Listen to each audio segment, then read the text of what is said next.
मध्य प्रदेश में एक नई वैकेंसी का अनाउंसमेंट किया गया है। जो बच्चे मेट्रो रेल के थ्रू नोटिफिकेशन का वेट कर रहे थे उनके लिए यहाँ पर नोटिफिकेशन जारी किया गया। देखेंगे मध्य Pradesh metro rail corporation limited, जो कि एक जॉइंट वेंचर है गवर्नमेंट ऑफ इंडिया और गवर्नमेंट ऑफ मध्य प्रदेश का, ये हम सभी को पता है। यहाँ पर वेरियस पोस्ट के लिए रिक्रूटमेंट नोटिफिकेशन जारी किया गया, जिसको हम डिटेल में देखेंगे। इसमें बहुत सारी पोस्ट नहीं है, ध्यान रखिएगा, लेकिन सैलरी बहुत अच्छी है। अगर आपके पास ये सारे क्वालिफिकेशन और एक्सपीरियंस है तो आप ये फॉर्म भर पाएंगे। यहाँ पर हम देख लेते हैं सारी चीजें। और सबसे अच्छी बात ये है कि इसके लिए आपको डायरेक्ट इंटरव्यू के लिए बुलाया जाएगा। आपका कोई एग्जाम अभी नहीं होगा, पहले आपका डायरेक्ट इंटरव्यू होगा, ठीक है। देखिए, Madhya Pradesh metro rail corporation limited, a joint venture of government of India and government of Madhya Pradesh, is implementing Bhopal metro rail project and Indore metro rail project in the state of Madhya Pradesh. Bhopal और इंदौर में मेट्रो रेल प्रोजेक्ट जो है वो शुरू हो चुका है, आप सभी को पता होगा।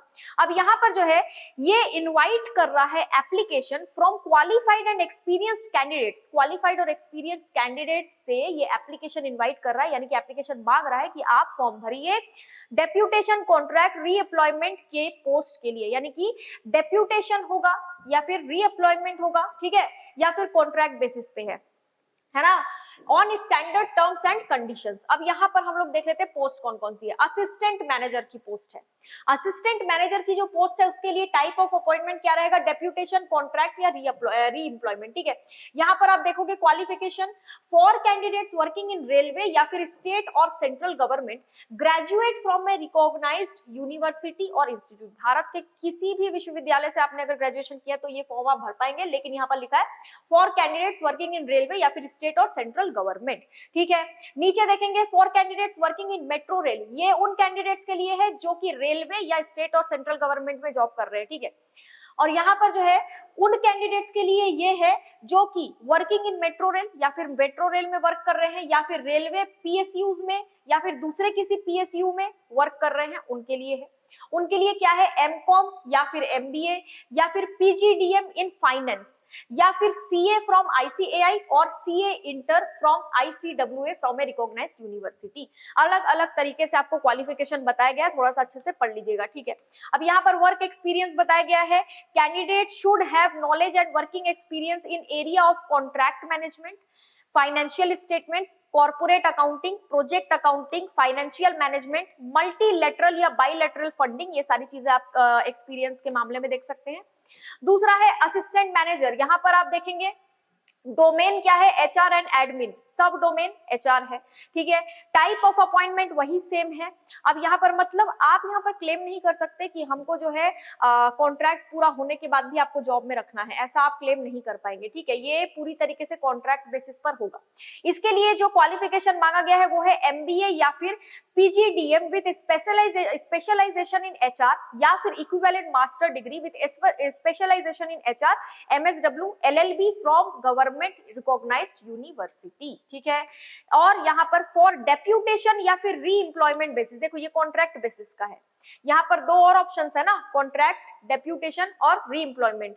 तो डेप्यूटेशन या फिर रीएम्प्लॉयमेंट बेसिस के लिए ग्रेजुएशन आपने किया हो किसी भी सब्जेक्ट में किसी भी यूनिवर्सिटी से with post qualification experience of 5 years in HR domain. यहाँ पर एक्सपीरियंस भी लिखा हुआ है, candidate should have knowledge and working experience of HR and administrative matters including formulation and implementation of HR policies, establishment and service matter, training and development, performance management etcetera, ठीक है। मतलब बिना एक्सपीरियंस के यहाँ पर आपका काम नहीं बनने वाला है, ये मैंने स्टार्टिंग में ही बता दिया था आपको, ठीक है। पे स्केल क्या है अब आप देख लीजिए। असिस्टेंट मैनेजर ग्रेड E2 के लिए जो कॉन्ट्रैक्ट बेसिस पर है उनके लिए पे स्केल यानी सैलरी बहुत अच्छी है। 50,000 रुपए से लेकर 1,60,000 रुपए तक आपको मिल सकता है, ठीक है। डेप्यूटेशन के लिए यहाँ पर देख लेंगे और रीएम्प्लॉयमेंट के लिए यहाँ पर आप देख लेंगे, सारा कुछ लिखा हुआ है। अब यहाँ पर एज की अगर बात करें, for candidates applying on deputation basis उनके लिए 58 ईयर मैक्सिमम एज रखी गई है फॉर वर्किंग ऑफिस, है ना, फॉर वर्किंग ऑफिस। मैक्सिमम 60 या फिर maximum 60 years in case where the age of retirement in the organization where they are working at the time of cut date of eligibility in the advertisement is 62 years। Minimum age नहीं बताया गया है, सिर्फ maximum age बताया गया, ध्यान रखिएगा। For candidates applying on री एम्प्लॉयमेंट बेसिस, जो कैंडिडेट्स री एम्प्लॉयमेंट बेसिस पे अप्लाई कर रहे हैं मैक्सिमम एज लिमिट 62 साल रखी गई है, और जो कॉन्ट्रैक्ट बेसिस के लिए अप्लाई कर रहे हैं उनके लिए 45 ईयर मैक्सिमम एज लिमिट रखी गई है।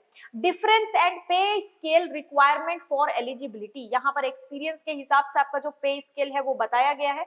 Experience for candidates applying on contract basis minimum 3 years post qualification experience after obtaining minimum required qualification in which 1 year experience is relevant in field। ठीक है, अब जो कि डेप्यूटेशन और री एम्प्लॉयमेंट बेसिस पर अप्लाई कर रहे हैं उनके लिए क्या है, तो उनके लिए 3 साल की जगह 5 साल का पोस्ट क्वालिफिकेशन एक्सपीरियंस मांगा है एचआर डोमेन में, after obtaining minimum required qualification. Minimum qualification तो जो मैंने ऊपर बताया था वो तो रहेगा ही, साथ में ये भी मांगा गया है। ठीक है, पे स्केल देखेंगे, पे स्केल फॉर कॉन्ट्रैक्ट डेप्यूटेशन वो मैंने बता दिया था 50,000 से 1,60,000 तक, या फिर कैंडिडेट शुड बी वर्किंग या फिर worked for 2 years in IDA, पे स्केल क्या रहेगा उनके लिए 40,000 से 1,40,000 रुपए तक, इस तरीके से डिवाइड किया गया है। अब री एम्प्लॉयमेंट के लिए, री एम्प्लॉयमेंट बेसिस पे जो अप्लाई कर रहे हैं उनके लिए पे स्केल क्या रहेगा, तो 50,000 से 1,60,000 रुपए तक रहेगा।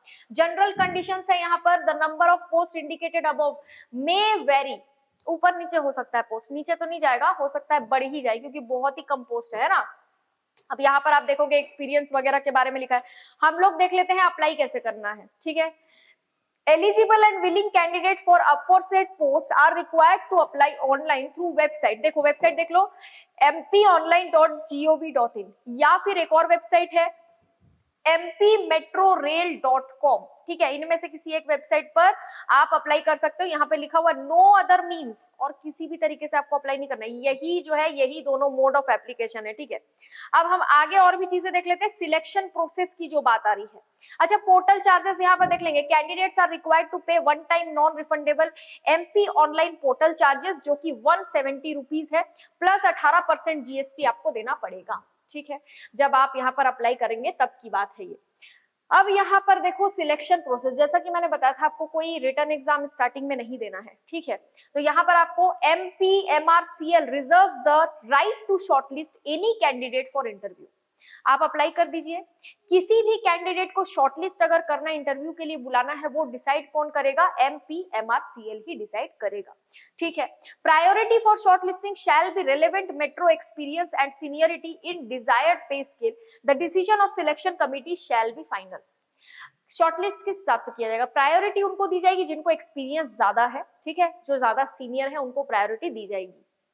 Candidates who are shortlisted for the selection process will be informed through registered email ID, जो भी email ID आपकी होगी उस email ID के थ्रू आपको बता दिया जाएगा कि आपका जो सिलेक्शन है, मतलब आपको जो शॉर्टलिस्ट कर लिया गया है, अब आप इंटरव्यू के लिए आ सकते हैं। ये सारी चीजें आपको ईमेल के थ्रू बताई जाएंगी। बाकी सारी चीजें हमने डिस्कस कर ली है। वार्निंग भी लिखा हुआ है, beware of touts and job racketeers trying to deceive any false promises of securing job in MPMRCL either through influence और by use of unfair and unethical means.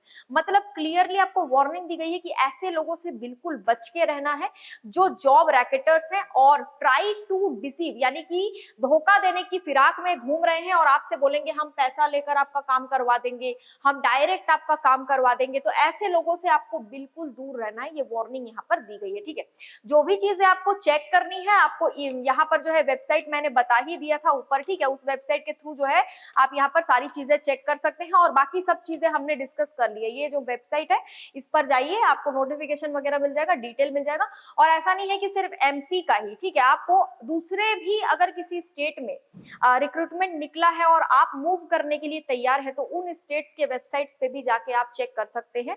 काफी अच्छी जॉब रहती है। कई बार ऐसा भी होता है कि बिना एक्सपीरियंस वालों को ही लिया जाता है, ऐसा नहीं है कि हर बार एक्सपीरियंस वालों को ही लिया जाता है।